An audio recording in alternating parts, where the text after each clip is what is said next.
ಪ್ರಜಾಧ್ವನಿ ಇದು ಪ್ರಜೆಗಳ ನಂಬಿಕೆಯ ಧ್ವನಿ.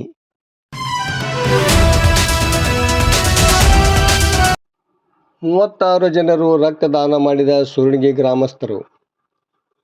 ಗದಗ ಜಿಲ್ಲೆ ಲಕ್ಷ್ಮೇಶ್ವರ ತಾಲೂಕಿನ ಸೂರಣಗಿ ಗ್ರಾಮದ ನವಚೇತನ ಯುವಕ ಮಂಡಳದ ವತಿಯಿಂದ 20ನೇ ವರ್ಷದ ಗಣೇಶೋತ್ಸವದ ಅಂಗವಾಗಿ ಶನಿವಾರ ಗ್ರಾಮದ ಪ್ರಾಥಮಿಕ ಆರೋಗ್ಯ ಕೇಂದ್ರದಲ್ಲಿ ಹಮ್ಮಿಕೊಂಡಿದ್ದ 8ನೇ ವರ್ಷದ ರಕ್ತದಾನ ಶಿಬಿರ ಯಶಸ್ವಿಯಾಗಿ ನಡೆಯಿತು. ಗ್ರಾಮ ಪಂಚಾಯತ್ ಅಧ್ಯಕ್ಷೆ ಚೆನ್ನಮ್ಮ ಕಳಿಹಾಳ ಶಿಬಿರ ಉದ್ಘಾಟಿಸಿದರು. ಈ ಸಂದರ್ಭದಲ್ಲಿ ವೈದ್ಯ ಬಿಜಿ ಅಂಗಡಿ ಮಾತನಾಡಿದರು.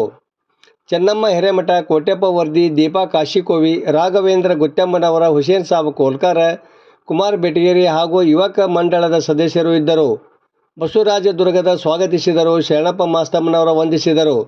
ಕೊನೆಯಲ್ಲಿ ನಾಗರಾಜ್ ಪೂಜಾರ ನಿರೂಪಿಸಿದರು. ಒಟ್ಟು 36 ಜನರು ರಕ್ತದಾನ ಮಾಡಿದರು. ವರದಿ ನಾಗರಾಜ್ ಹಣಿಗೆ, ಪ್ರಜಾಧ್ವನಿ, ಲಕ್ಷ್ಮೇಶ್ವರ.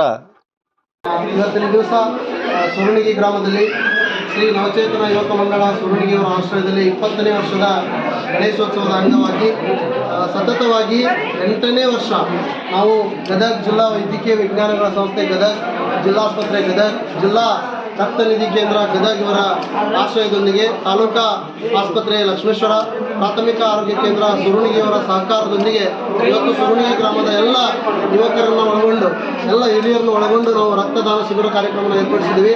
ಕಳೆದ ವರ್ಷ ನಾವು 36 ಜನ ರಕ್ತದಾನವನ್ನು ಮಾಡಿದ್ವಿ. ಈ ವರ್ಷ 50ಕ್ಕಿಂತ ಹೆಚ್ಚು ಜನ ನಾವು ರಕ್ತದಾನವನ್ನು ಮಾಡಬೇಕು ಅಂತ ಗುರಿ ಇಟ್ಕೊಂಡಿದ್ವಿ. ಈಗಾಗಲೇ ಸುಮಾರು 18 ಜನ ರಕ್ತದಾನ ಮಾಡಿದರೆ ಇನ್ನೂ ರಕ್ತದಾನ ಕಾರ್ಯಕ್ರಮ ಪ್ರಾರಂಭದಲ್ಲಿದೆ. ಪ್ರತಿಯೊಂದು ಗಣೇಶೋತ್ಸವದಲ್ಲಿ ತಾವೆಲ್ಲರೂ ನೋಡಿದರೆ ಇವತ್ತು DJ ಹಚ್ಕೊಳ್ಳೋದು ಮತ್ತೊಂದು ಈ ರೀತಿ ಯುವಕರು ಮಾಡ್ತಾ ಇದ್ದಾರೆ. ಬಟ್ ಸೂರಣಗಿ ಗ್ರಾಮದ ನವಚೇತನ ಸಂಘದ ಯುವಕರು ಎಷ್ಟು ಹೆಮ್ಮೆ ಅನಿಸ್ತಪ್ಪ ಅಂತಂದ್ರೆ ರಕ್ತದಾನ ಶಿಬಿರವನ್ನು ಮಾಡ್ತಾ ಇದ್ದಾರೆ. ಗಣೇಶೋತ್ಸವದಲ್ಲಿ ಮೋಜು ಮಸ್ತಿ ಜೊತೆಗೆ ಸಮಾಜಕ್ಕೆ ಒಂದು ಸ್ಪಷ್ಟ ಸಂದೇಶವನ್ನು ಈ ಮೂಲಕ ಸಮಾಜಕ್ಕೆ ಜಾಗೃತಿಯನ್ನು ಮೂಡಿಸ್ತಾ ಇದ್ದಾರೆ. ಹಾಗಾಗಿ ನವಚೇತನ ಯುವಕ ಸಂಘದ ನನ್ನೆಲ್ಲ ಸ್ನೇಹಿತರಿಗೆ, ಸಹೋದರರಿಗೆ ನಾನು ಅಭಿನಂದನೆಗಳನ್ನು ಸಲ್ಲಿಸ್ತೀನಿ. ಈ ಕಾರ್ಯ ಇದೇ ರೀತಿ ಮುಂದುವರಿಲಿ, ಇನ್ನೂ ಹೆಚ್ಚು ರಕ್ತದಾನ ನಮ್ಮಿಂದ ನಡೀಲಿ ಅಂತೇಳಿ ಆಶಿಸ್ತಾ ಈ ಕಾರ್ಯಕ್ರಮಕ್ಕೆ ಎಲ್ಲರಿಗೂ ಶುಭ ಕೋರ್ತೀನಿ.